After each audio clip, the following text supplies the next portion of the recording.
feel like it's hard to regulate your emotions? Your sadness or your anger or your fear is dictating how you live your life? Well, makes sense. You're not alone. It is really, really difficult to regulate your emotions. And here's a couple reasons why.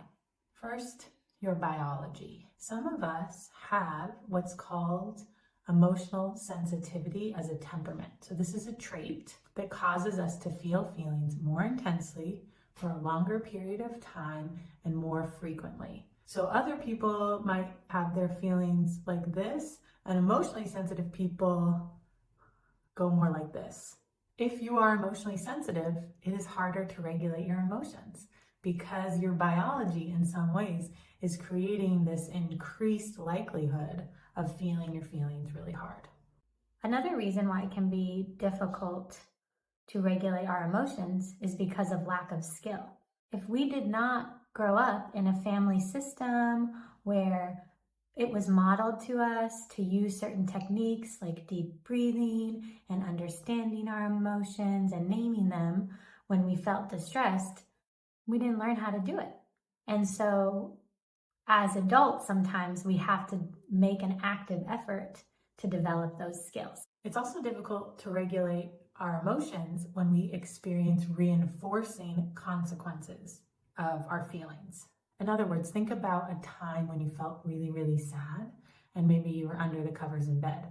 And then someone you love, like a parent or a partner, came and laid down with you and was kind of patting your head, telling you it's going to be okay. Well, when that happened, it probably felt pretty good.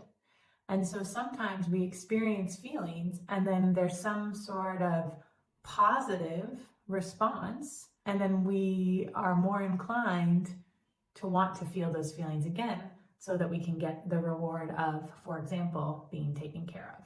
It's also hard to regulate our emotions if we've experienced trauma. Trauma impacts our nervous system, and for many of us who have experienced traumatic events, we have an elevated response to stressful experiences. And so when we are moving through the world, if we experience something that activates that trauma response, it's really, really difficult to regulate our emotions. It can also be difficult to regulate emotions because of emotion myths. So beliefs about how emotions work that can be really, really activating and actually increase the intensity of the emotions that we're feeling. So for example, if I have the belief, which is a myth, that emotions make me weak, that belief can be activating in and of itself. When I have that thought, emotions make me weak while I'm experiencing emotion, I might become more emotional because of that belief. And so these emotion myths, which we learned from our families or from societies, can actually make it more difficult to regulate our feelings. So those are some reasons why it's difficult to regulate your emotions. And I encourage you to bring in some self-compassion because it can be really, really hard. And you got to just keep doing the best you can. For more resources on how to navigate your emotional life, feel free to subscribe to this channel.